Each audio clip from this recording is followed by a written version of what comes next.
அனைவருக்கும் வணக்கம். இன்னைக்கு நம்ம பார்க்க போகிறது திருப்பாவையினுடைய 26வது பாசுரம். இந்த திருப்பாவை 30 பாசுரத்தையும் ஐயைந்தும் ஐந்தும் அப்படின்னு சொல்லிட்டு பிரிச்சிருந்தாங்க. ஐயைந்து பார்த்தாச்சு. இப்போ இந்த கடைசி 5 பாசுரம் தான் பேலன்ஸ் இருக்கு. இந்த 5 பாசுரங்கள் எப்படிப்பட்ட பாசுரங்கள்னா மிக மிக முக்கியமான பாசுரங்கள். ஏன்னா இந்த ஒரு பாசுரத்தை தவிர மீதி 4 பாசுரம் நம்ம தினமும் சேவிக்கும் போதே 2 தடவை சேவிப்போம். ஆனா அது இந்த பாசுரம் மட்டும் கொஞ்சம் கம்மியா அப்படின்ட்டு பார்த்தா அப்படி கிடையாது. இதுவும் மிகவும் முக்கியமான பாசுரம் தான். இதுல ஆண்டாள் என்ன கேக்குறாங்க அப்படின்னா, நாங்க மார்கழி நோன்பு இருக்க போறோம், அதுக்கு எங்களுக்கு தேவையான உபகரணங்கள் எல்லாத்தையும் நீங்க கொடுக்கணும் அப்படின்னு சொல்லிட்டு கிருஷ்ணர்கிட்ட இவங்க வேண்டுறாங்க. எப்படி வேண்டுறாங்க அப்படின்னா, மாலே அப்படின்னு சொல்லிட்டு கூப்பிடுறாங்க. எடுத்த உடனே மாலே அப்படின்னா பித்து பிடித்தவன் போல எங்கள் மேல் அன்பு கொண்டவனே அப்படின்னு சொல்லிட்டு அர்த்தம். என்னன்னா பெருமாளுக்கு எப்பயுமே வேற நினைப்பே இருக்காதான். இந்த ஜீவாத்மாக்கள் என்னை எப்ப அடைவாங்க, இந்த ஜீவாத்மாக்கள் எப்ப என்னை தேடி வருவாங்க அப்படின்னு சொல்லிட்டு அதே ஒரு நினைப்பு தான் அவருக்கு இருந்துகிட்டே இருக்குமா. எப்படியாவது இந்த ஜீவாத்மாவை நம்ம பக்கம் வரவழைக்கணும் அப்படின்றதே தான் அவரு பார்த்துட்டு இருப்பாராம். அதனால மாலே அப்படின்னா பித்து பிடித்தவன் போல் அன்பு கொண்டவனே அப்படின்னு சொல்லிட்டு சொல்றாங்க. இது ராமாயணத்துல தெரியுதா அப்படின்னா, ராமாயணத்துல இது கொஞ்சம் கம்மியா தான் தெரியும். ஏன்னா ராமாயணம் அப்படின்னு பார்த்தா அது ஒரு சரணாகதி சாஸ்திரம். ராமாயணத்துல எங்க பார்த்தாலும் சரணாகதி தான் தெரியும். பாலகாண்டத்துல பார்த்தோம் அப்படின்னா தேவர்கள் எல்லாம் நாராயணன் கிட்ட போய் ராவணனை அழிக்கணும், நீங்க உலகத்துல பிறக்கணும் அப்படின்னு சொல்லிட்டு சரணாகதி பண்ற மாதிரி காட்டுவாங்க. 2வது அயோத்தியா காண்டத்துல லக்ஷ்மணன் ராமர் கிட்ட கேட்பாரு, நான் கண்டிப்பா உங்க கூட தான் காட்டுக்கு வருவேன் அப்படின்னு சொல்லிட்டு. அதனால அங்க லக்ஷ்மணனுடைய சரணாகதியை பார்க்கலாம். அதே மாதிரி பரதன் கேட்பாரு சித்திரகூடத்துல, நீங்க எங்க கூட திரும்பி வந்துடணும் அப்படின்னு சொல்லிட்டு காலில் விழுந்து கேட்பாரு. நான் வரமாட்டேன், என்னுடைய பாதுகையை உனக்கு தரேன் அப்படின்னு சொல்லிட்டு அங்க பரதனுடைய சரணாகதியை பார்க்கலாம். 3வது காண்டமான ஆரண்ய காண்டத்துல முனிவர்கள் எல்லாம் ராமனை சரணாகதி பண்ணுவாங்க, எங்களுக்கு அரக்கர்களை அழிச்சு கொடுத்து எங்களை காப்பாற்றணும் அப்படின்னு சொல்லிட்டு. அப்புறம் 4வது கிஷ்கிந்தா காண்டத்துல சுக்ரீவன் சரணாகதி பண்ணுவாரு. நான் எங்க அண்ணனை நீங்க அழிச்சு கொடுக்கணும், எங்க அண்ணன் கிட்ட இருந்து என்ன காப்பாத்தணும் அப்படின்னு சொல்லிட்டு கிஷ்கிந்தா காண்டத்துல சுக்ரீவன் சரணாகதி. அடுத்தது சுந்தரகாண்டத்துல என்ன சரணாகதினா காக்காசுரனுடைய சரணாகதி வரும். காக்காசுரன் அப்படின்றவன் ஆரண்ய காண்டத்திலே வந்துருவாரு, அயோத்தியா காண்டத்திலே வந்துருவாரு. ஆனா அந்த இதை பிளாஷ்பேக்ல சீதை சொல்ற மாதிரி அப்புறமா காட்டியிருப்பாங்க சுந்தரகாண்டத்துல. அதனால சுந்தரகாண்டத்திலயும் ஒரு சரணாகதி வந்துரும். யுத்த காண்டத்துல விபீஷணன் சரணாகதி பண்ணுவாரு. இது மிகவும் ஃபேமஸான சரணாகதி, நம்ம எல்லாருக்கும் நல்லா தெரிஞ்ச ஒரு சரணாகதி. இந்த மாதிரி எல்லா காண்டங்கள்லயுமே ராமாயணத்துல சரணாகதி அப்படிங்கிறது தான் விஞ்சின் இருக்கும். ஆனா கிருஷ்ணாவதாரத்துல அந்த மாதிரி எல்லாரும் சரணாகதி பண்ணாங்களா அப்படின்னா அந்த மாதிரி ஒண்ணும் சொல்லல. ஆனா கிருஷ்ணாவதாரத்துலதான் அவரு மாமேகம் சரணம் பிரஜ அப்படின்னு சொல்லிட்டு அர்ஜுனனை பார்த்து சொல்றாரு. ஆனா எல்லாரும் சரணாகதி கிருஷ்ணாவதாரத்துல பண்ணல. ஏன்னா கிருஷ்ணாவதாரம் எடுத்தது எதுக்கு அப்படின்னா பக்தர்களை மகிழ்விக்க, பக்தர்களை ரட்சிக்க அப்படிங்கிறது தான் கிருஷ்ணாவதாரத்துல விஞ்சி நிற்கக்கூடிய தன்மை. ஏன் அப்படின்னா அந்த பக்தர்களுக்காக இவர் எவ்வளவு தூரம் தாழ்ந்து போகணுமோ அவ்வளவு தூரம் தாழ்ந்து நின்று அனுகிரகம் பண்ணுவாரு கிருஷ்ணாவதாரத்துல. என்ன அப்படின்னா ஒரு பெண் என்ன உரல்ல கட்டி போடுவான்னா நான் அதுக்கும் ஏத்துக்கிறேன் அப்படின்னு சொல்லிட்டு சொல்லுவாரு. மண்ணு தின்னுவியான்னு சொல்லிட்டு அடிப்பா அப்படின்னு சொன்னா அதையும் நான் ஏத்துக்கிறேன் அப்படிங்கிறாரு. வெண்ணெய் திருடுவியான்னு சொல்லிட்டு கோபியர்கள் எல்லாருமே துரத்துறாங்க, அடிக்கிறாங்க, அது எல்லாத்தையும் வாங்கிக்கிறாரு. அதே மாதிரி எனக்கு டான்ஸ் ஆடு, நான் உனக்கு வெண்ணெய் தரேன் அப்படின்னு சொன்னா நீ வெண்ணெய் தெரியுனா நான் என்ன வேணா பண்றேன் அப்படின்னு சொல்லிட்டு நடனம் எல்லாம் ஆடி காட்டுவாரு. அதே மாதிரி ராசலீலை பண்ணணும் அப்படின்றாங்களா, சரி வாங்க போலாம் அப்படின்னுவாரு. அந்த மாதிரி இது சின்ன பிள்ளையா இருக்கும் போதுதான் இந்த இவ்வளவு பண்ணாரு அப்படின்றது இல்ல, வளர்ந்ததுக்கு அப்புறமும் கிருஷ்ணா நீ எனக்காக தூது போறியா அப்படின்னு சொல்லிட்டு யுதிஷ்டன் கேக்குறான். அப்படியாப்பா, சரி போறேன் அப்படின்னு சொல்லிட்டு அதையும் பண்ணுவாரு. இன்னும் சொல்ல போனா ஒரு தேரோட்டியா கூட இறங்கி டிரைவர் வேலை கூட பண்ணியிருக்காரு கிருஷ்ணாவதாரத்துல. அவ்வளவு தூரம் பக்தர்களுக்கு ஒரு விஷயம் பண்ணணும் அப்படின்னா இறங்கி பண்ணக்கூடியவர். வெறும் பார்த்த சாரதியா இருந்துட்டா என்ன தேர் ஓட்டினாரு அவ்வளவுதானே. இது ஒரு பெரிய விஷயமா, பெரிய ஒரு அர்ஜுனனுடைய தேரை ஓட்டினாரு அப்படின்ற பெருமை தானே இருக்கு அப்படின்னு சொல்லிட்டு சொன்னா அந்த சாரதிக்கு அந்த தேரோட்டுறது மட்டும் வேலை இல்ல, அந்த தேரோட்டுற வேலை முடிஞ்சதும் சாயங்காலம் அந்த போர் புரிந்த அரசன் கூட போய் ஓய்வு எடுத்துக்கலாம். இந்த சாரதி என்ன பண்ணனா அந்த குதிரைகளுக்கு ஏதாவது காயம் பட்டிருக்கா, அந்த குதிரைகளுக்கு உணவு கொடுக்கறது, தண்ணி கொடுக்கறது, அதை குளிப்பாட்டுறது, அந்த காயங்களுக்கு மருந்து போடுறது எல்லாத்தையும் இந்த சாரதி தான் பண்ணணும். இதெல்லாம் பண்ணிட்டு தான் இந்த சாரதி ஓய்வெடுக்க போகணும். மறுநாள் வந்து அந்த ரதத்தை எப்படி லாபகமாக செலுத்தினா நம்ம அரசனுக்கு போர் புரிய ஈஸியா இருக்கும்னு சொல்லிட்டு அதையும் பார்த்து செய்யணும். இவ்வளவு வேலையும் செஞ்சான் அந்த கிருஷ்ணன் அப்படின்னா, அந்த நான் பரம்பொருள்டா, உனக்காகலாம் இதெல்லாம் பண்ண முடியாதுடா அப்படின்லாம் சொல்லாம அவ்வளவு தூரம் இறங்கி வந்து தன்னுடைய எளிமையை மிக மிக காட்டிய அவதாரம் இந்த கிருஷ்ணாவதாரம். அதே மாதிரிதான் இந்த 26வது பாசுரத்துல முதல் வார்த்தையிலேயே பகவானினுடைய இந்த எளிமையை காட்டி இத்தனை பாசுரத்துல எல்லாம் சொன்னாங்க. உத்தமன், பரமன், நாராயணன், மாதவன், வைகுந்தன் அப்படின்னு சொல்லிட்டு பெரிய பெரிய பெயர்கள் எல்லாம் சொல்லிட்டு இருந்தாங்க. இங்க வந்ததுமே பித்து பிடித்தவனே, எங்கள் மேல் அன்பு கொண்டவனே அப்படின்னு சொல்லிட்டு பகவானினுடைய அந்த எளிமையை காட்டணும் அப்படிங்கிறதுக்காக மாலு அப்படின்னு சொல்லிட்டு கூப்பிடுறாங்க. இனிமே வரக்கூடிய 5 பாசுரங்களிலுமே பகவானை அவங்க வந்து மிகவும் எளிமையான நாமங்கள்ல தான் கூப்பிடுவாங்க 4 பாசுரங்கள்ல. ஏன்னா 5வது பாசுரம் வந்து பலஸ்ருதி மாதிரி, அதுல திரும்ப மாதவனை, கேசவனை அப்படின்னு சொல்லிட்டு தான் சொல்லுவாங்க. இந்த 4 பாசுரங்கள்ல மட்டும் பகவானின் எளிமையை மிகவும் காட்டியிருப்பாங்க ஆண்டாள். அடுத்தது என்ன சொல்றாங்கன்னா மணிவண்ணா அப்படின்னு சொல்லிட்டு சொல்றாங்க. மணிவண்ணன் அப்படின்னா நீலமணி போன்ற நிறத்தை உடையவன் அப்படின்னு சொல்லிட்டு சொல்றாங்க. அதுவும் இல்லாம மணிவண்ணன்னா மணியை போன்ற குணமுடையவன் அப்படின்னு சொல்லிட்டு சொல்றாங்க. மணிக்கும் பெருமானுக்கும் குணம் ஒன்னும் ஒத்து வருதா அப்படின்னா கண்டிப்பா ஒத்து வரும்.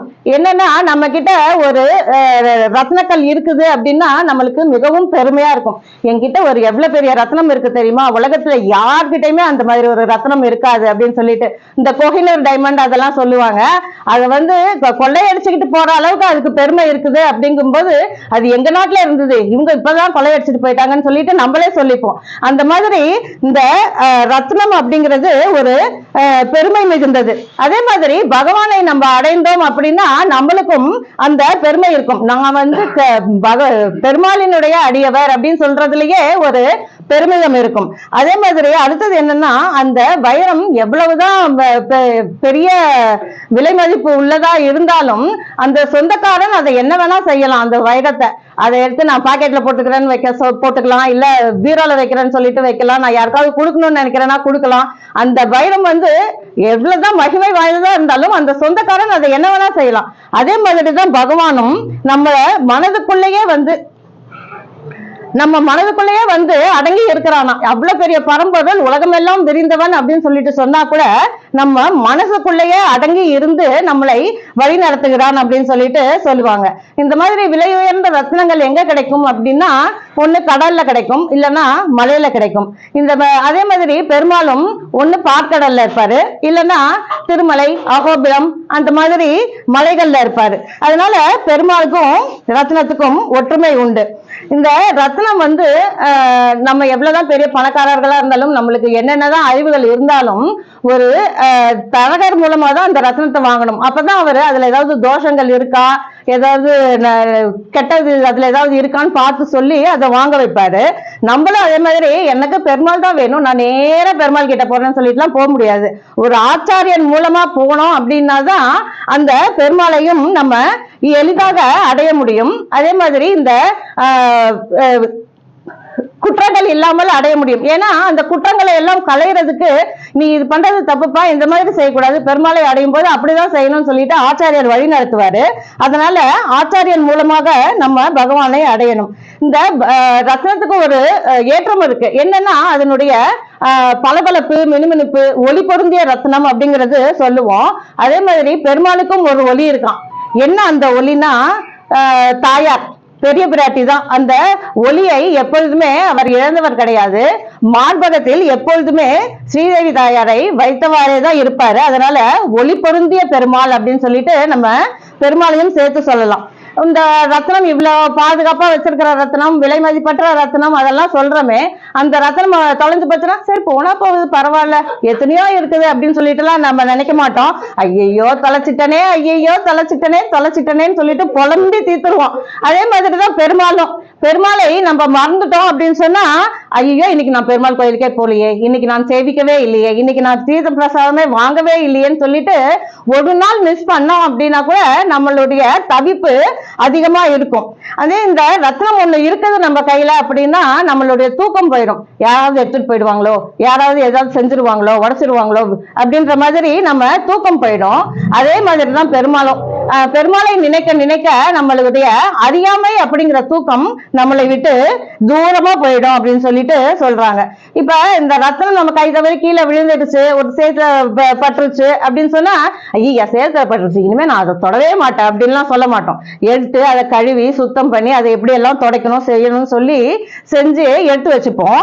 அதே மாதிரிதான் இந்த பகவானும், என்ன பெரிய பகவான், வைகுண்டத்திலே இருந்தா நான் கும்பிடுவேன், இந்த மாதிரி உலகத்துல வந்து ராமனா கிருஷ்ணனா அடி வாங்கி உத வாங்கி அவனை எல்லாம் போய் கும்பிட சொல்றீங்களே அப்படின்னு சொல்லிட்டு நம்ம நினைக்க கூடாது.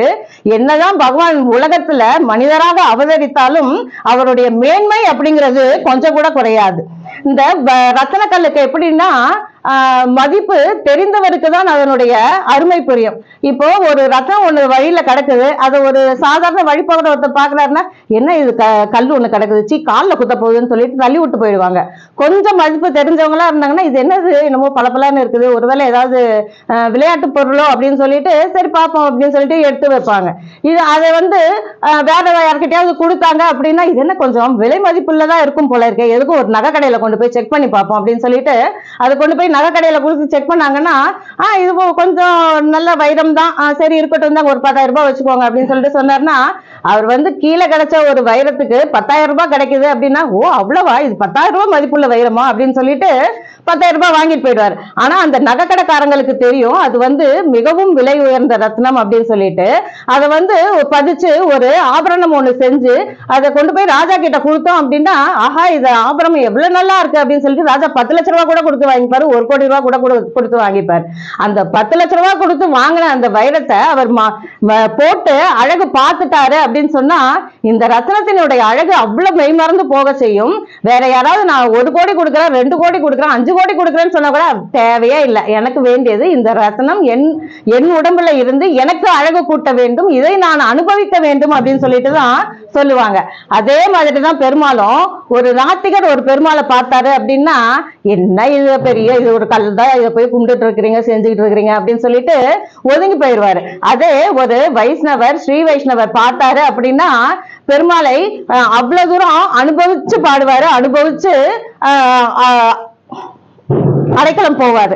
அந்த மாதிரி அந்த வைரத்தினுடைய மதிப்பு கையில கிடைத்தவர்களை பொறுத்து மாறுபடுவது போல பெருமாளையும் பார்ப்பவர்களுடைய கண்களில் தான் அந்த மதிப்பும் மரியாதையும் இருக்கிறது. அதனால இந்த மணி வண்ணன் அப்படின்னா அந்த மணியை போன்ற நிறமுடையவன் அப்படின்னு சொல்லலாம், மணியை போன்ற குணமுடையவன் அப்படின்னு சொல்லிட்டும் சொல்லலாம். இதான் மாலே மணிவண்ணா மார்கழி நீராடுவான். நாங்க என்ன பண்றதுக்காக இப்ப வந்திருக்கோம்னா எங்க பெரியவர்கள் ஊர் பெரியவர்கள் எல்லாம் எங்களை மார்கழி நோன்பு நோக்க சொல்லியிருக்காங்க. அந்த மார்கழி நோன்பு நோக்கிறதுக்காக நாங்க வந்திருக்கோம். அதனால எங்களுக்கு சில உபகரணங்கள் எல்லாம் வேணும், அதெல்லாம் நீ தான் ஏற்பாடு பண்ணி தரணும் அப்படின்னு சொல்லிட்டு பெரியவர்கள் சொல்லியிருக்காங்க அப்படின்னு சொல்லிட்டு சொல்றாங்க. என்ன வேணும் உங்களுக்கு அப்படின்னு சொல்லிட்டு கேக்குறாரு. ஆனா அதுக்கும் அவருக்கு மனசு வரலையா, அது எப்படி நீங்க உபகரணம் வேணும்னு கேட்பீங்க, நேத்து தான் சொன்னீங்க உன்னை அறுத்தித்து வந்தோம், உன்னையே அறுத்தித்து வந்தோம், உனக்காக தான் வந்தோம் அப்படின்லாம் நேத்துலாம் டைலாக் விட்டீங்க, இப்ப வந்து உபகரணம் கொடு அப்படின்னு கேக்குறீங்க, அது எப்படி கேட்பீங்க அப்படின்னு சொல்லிட்டு கேக்குறாராம். இல்ல நாங்களா கேட்கல, நாங்க வந்து மேலையார்கள் சொன்னதை தான் நாங்க செய்யறோம். ஏற்கனவே பாவை நோன்பு அப்படின்னு சொல்லிட்டு ஆயர்பாடியில அவங்க செஞ்சிருக்காங்க, அதை பார்த்துதான் நாங்க இங்க அனுகாரம் பண்றோம். அதனால அவங்க செஞ்ச மாதிரி அந்த ப்ரொசீஜர் எல்லாம் ஃபாலோ பண்ணணும்னா அந்த பொருட்கள் எல்லாம் எங்களுக்கு வேணும் அப்படின்னு சொல்லிட்டு சொல்லி கேக்குறாங்க. அப்படி என்ன பொருட்கள் வேணும் அப்படின்னு சொல்லிட்டு கேக்குறாரு பகவான். அதுக்கு அவங்க என்ன சொல்றாங்க, ஞானத்தை எல்லாம் நடுங்க முரல்வன பாலன்ன வண்ணத்து உன் பாஞ்சஜன்யமே அப்படின்னு சொல்லிட்டு சொல்றாங்க. என்ன வேணும்னா எங்களுக்கு சங்கு வேணும், உன் கையில் இருக்கக்கூடிய அந்த பாஞ்சஜன்யம் அப்படிங்கிற சங்கு எங்களுக்கு வேணும். அது எப்படி இருக்கும் அப்படின்னா பாலன்ன வண்ணத்து, அந்த பால் போன்ற நிறமுடைய சங்கு அப்படின்னு சொல்லிட்டு சொல்றாங்க. சங்குன்னு சொன்னா பத்தாதா, பாஞ்சஜன்யம்னு சொன்னா பத்தாதா, பாலன்ன வண்ணம்னு சொல்லணுமா அப்படின்னா அந்த பால் போன்ற நிறமுடைய சங்கு சாத்வீக குணத்தை வளர்க்கக்கூடிய சங்கு. அதனால அந்த மாதிரி பால் போன்ற நிறமுடைய சங்கு தான் எங்களுக்கு வேணும். அதுவும் எப்படி வேணும்னா ஞானத்தை எல்லாம் நடுங்க முரல்வன, எல்லாருக்குமே தெரியும் அந்த யுத்த காலத்துல துரியோதனன் வந்து கிருஷ்ணனுடைய சங்கநாதத்தை கேட்டதுமே ரொம்ப பயந்து போயிட்டான், ரொம்ப நடுங்கி போயிட்டான் அப்படின்னு சொல்லிட்டு அந்த கௌரவர் சேனையே கொஞ்சம் கலக்கத்தை அடைந்தது அப்படின்னு சொல்லிட்டு இந்த சங்கநாதத்தை கேட்டே சொல்லுவாங்க. அப்படி ஞாலத்தை எல்லாம் நடுங்க முரல்வன. இப்ப இந்த சங்கத்தை ஊதுனா உலகமே நடுங்கும் அப்படின்னா அப்படி பண்ணலாமா? நம்ம வந்து பக்தர்கள் பாகவதர்கள் அப்படிங்கும் போது உலகம் நல்லா இருக்கணும் அப்படின்னு சொல்லிட்டுதான் நம்ம நினைக்கணுமே ஒழிய உலகமே நடுங்கணும் அந்த மாதிரி ஒரு சங்கு எனக்கு கொடு அப்படின்னு சொல்லிட்டு இவங்க கேட்கலாமா? அவங்க ஏன் இப்படி கேட்கிறாங்கன்னா பகைவர்களுடையதான் உலகத்தை நடுங்க செய்யற மாதிரி அவங்களுக்கு கேட்குமே ஒழிய பக்தர்களுக்கு அந்த சங்கநாதம் வந்து தங்களை அருகில் அழைக்கக்கூடிய சங்கநாதம் அப்படின்னு சொல்லிட்டு சொல்றாங்க. இதுலயே 6வது பாசுரத்துல பார்ப்போம். கோயில்ல சங்கநாதம் ஒழிச்சிருச்சு, உனக்கு கேட்கலையா, எந்திரிச்சு வா அப்படின்னு சொல்லிட்டு கூப்பிடுவாங்க. அதே மாதிரி ருக்மிணி கல்யாணத்தப்ப ருக்மிணி கிருஷ்ணர் வந்தாச்சா இல்லையா தெரியலையே அப்படின்னு சொல்லிட்டு அவங்க கவலைப்பட்டுட்டு இருக்கும் போது கிருஷ்ணர் வந்து இந்த சங்கநாதத்தை முழக்கிறாராம். அவருடைய சங்கநாதத்தை கேட்டதுமே கிருஷ்ணருக்கு ருக்மிணிக்கு அவ்வளவு ஒரு சந்தோஷம் வருது. என்னவர் வந்துட்டார், என்னை காப்பாற்றி விடுவார் அப்படின்னு சொல்லிட்டு ஒரு நம்பிக்கை பிறக்குது. அதனால ஞாலத்தை எல்லாம் நடுங்கும்னா பகைவருக்கு தான் உலகத்தையே நடுக்கக்கூடிய சங்கு, பாகவதர்களுக்கு பக்தர்களுக்கு அருளை கொடுக்கக்கூடிய சங்கு தான் அப்படின்னு சொல்லிட்டு சொல்றாங்க. அந்த மாதிரி போல்வன சங்கங்கள் போய்பாடுடையனவே. உன்னுடைய பாஞ்ச சன்னியத்துக்கு கொஞ்சம் கூட குறைவில்லாத மேன்மையுடைய சங்குகள் தான் எங்களுக்கு வேணும். நீ பாட்டி சங்குன்னு ஏதோ ஒரு சங்கு ரூபாய்க்கு 10ன்ற மாதிரி கிடைக்கிறதெல்லாம் வாங்கி கொடுத்துறாத, எங்களுக்கு வந்து அந்த பெருமை குறையாத சங்குகள் தான் வேணும் அப்படின்னு சொல்லிட்டு சொல்றாங்க. சரிப்பா எத்தனை சங்கு வேணும் அப்படின்னு கேட்டா நாங்க ஒரு 5 லட்சம் பேர் இருக்கோம்ப்பா, எங்களுக்கு ஒரு 5 லட்சம் சங்கு வேணும் அப்படின்னு சொல்லிட்டு சொல்றாங்க. என்னது 5 லட்சம் சங்கா? 5 லட்சம் சங்குக்கு நான் எங்க போறது அப்படின்னு சொல்லிட்டு கேட்கிறாரு. இருங்க லிஸ்ட முடிச்சிடுறேன் அப்படின்னு சொல்லிட்டு ஆண்டாள் சொல்றாங்க. இன்னும் வேற லிஸ்ட் இருக்கா அப்படின்னு சொல்லிட்டு சொல்லுங்க அப்படின்னு கேட்கிறாரு. சால பெரும் பறையே அப்படின்னு கேட்கிறாரு. பறை அப்படின்னா இந்த முரசு போன்ற ஒரு வாத்தியம், அந்த பறை எங்களுக்கு வேணும் அப்படின்னு சொல்லிட்டு ஆண்டாள் கேட்கிறாங்க. ஏன்னா அந்த பறையை வாசிக்கும் போது அதுல இருந்து வரக்கூடிய சத்தமானது இவங்க எங்க இருந்து நோன்பு பண்றாங்க அப்படின்னு சொல்லிட்டு இருக்கிறவங்க எல்லாத்துக்கும் சட்டுன்னு தெரியும் அப்படிங்கிறதுக்காக அந்த பறை வேணும் அப்படிங்கிறாங்க. அந்த பறை எப்படிப்பட்ட பறையா இருக்கணும்னா பெரும் பறையா இருக்கணுமா, அதாவது பெரிய பறையா இருக்கணும் அப்படின்னு சொல்லிட்டு சொல்றாங்க. பறை வேணுமா? சரி தரேன் அப்படின்ட்டாரு. இல்ல எங்களுக்கு பெரும் பறை வேணும். பெரும்பறை வேணுமா? சரி அப்போ ஜாம்பவான் வந்து நான் உலகளந்த சமயத்துல உலகம் பூரா இந்த உலக அளந்த விஷயத்த பறை அறிவித்து சொன்னாரு. அந்த பறை இருக்கு, அது வேணா உங்களுக்கு தந்துடுறேன் அப்படின்னு சொல்லிட்டு பெருமாள் சொன்னாராம். சால பெரும்பறை வேணும் எங்களுக்கு அப்படின்னு சொல்லிட்டு இவங்க கேட்கவும் ஆண்டாள் கேட்கவும் அவர் என்ன சொல்றாரு, நானே ராசக்கிரீடை செய்யும் போது யூஸ் பண்ண பறை இருக்குது, அதை வேணா உங்களுக்கு தந்துடுறேன், அதை எடுத்துக்கோங்க அப்படின்னு சொல்லிட்டு சொல்றாங்களாம். இப்ப பறை பெரும்பறை சால பெரும்பறை எல்லாம் அவங்களுக்கு கிடைச்சிருச்சு. அடுத்தது பல்லாண்டு இசைப்பாரு அப்படின்னு சொல்லிட்டு சொல்றாங்க. யாரு என்ன வேணும் அப்படின்னா பல்லாண்டு இசைக்கக்கூடிய பெண்களோ ஆண்களோ எங்களுக்கு வேணும் அப்படின்னு சொல்லிட்டு சொல்றாங்க. அது என்ன, ஏன் உங்களுக்கு தெரியாதா பல்லாண்டு அப்படின்னா, இல்ல இந்த பல்லாண்டு நாங்க வந்து படிப்போம், பார்த்து எழுத்து கூட்டி நாங்க படிப்போம். ஆனா எங்களுக்கு என்ன வேணும்னா பல்லாண்டு இசைப்பார் தான் வேணும். அப்படி இசைத்தல் அப்படின்னா அதுக்கு தனியா ஒரு திறமை வேணும். ஏன்னா இந்த பாட்டா அந்த பல்லாண்ட பாடும் போது அதனுடைய ஏற்ற இறக்கங்கள் சரியா இருக்கணும், அதுல இருக்கக்கூடிய வார்த்தை உச்சரிப்புகள் சரியா இருக்கணும். அதெல்லாம் பார்க்கணும் அப்படின்னா இவங்க அதுல லயிச்சு பாடணும், ஒன்றி பாடணும். அந்த மாதிரி நாங்க வந்து இந்த நோன்பு நோக்கிறோம் அப்படிங்கும் போது எங்களை விட இந்த நோன்புல இன்னும் இன்வால்வ்மெண்ட் ஜாஸ்தி இருக்கிற பல்லாண்டு இசைப்பாறை நீ எங்களுக்கு கொடுக்கணும் அப்படின்னு சொல்லிட்டு சொல்றாங்க. அடுத்து என்ன வேணும்னா கோல விளக்கு. கோலம்னா அழகு, அழகான விளக்கு வேணும் எங்களுக்கு. ஏன்னா காலையில விடிகாலையில போறோம், வழி தெரியணும், வெளிச்சம் தெரியணும் அப்படிங்கிறதுக்காக எங்களுக்கு கோல விளக்கு வேணும் அப்படின்னு சொல்லுவாங்க. கொடியே விதானமே அப்படிங்கிறாங்க. கொடி ஒண்ணு வேணும் எங்களுக்கு. ஏன்னா கொடி வச்சிருந்தோம் நம்ம இருக்கிற இடத்துல அப்படின்னா எங்க இருக்காங்க இவங்கன்னு சொல்லிட்டு சட்டு தேட தேவையில்ல. ஓ அந்த இடத்துல கொடி பறக்குது, அங்கதான் இவங்க பாவை நோன்பு பண்ணிட்டு இருக்காங்க அப்படின்னு டக்குன்னு புரிஞ்சுக்கலாம் அப்படிங்கிறதுக்காக எங்களுக்கு கொடி வேணும் அப்படின்னு கேட்கிறாங்க. அடுத்தது என்ன கேட்கிறாங்கன்னா விதானம். இது வந்து மார்கழி மாசம் பனி பெய்யக்கூடிய மாசம். நாங்க 5 லட்சம் பேர் இருக்கோம்.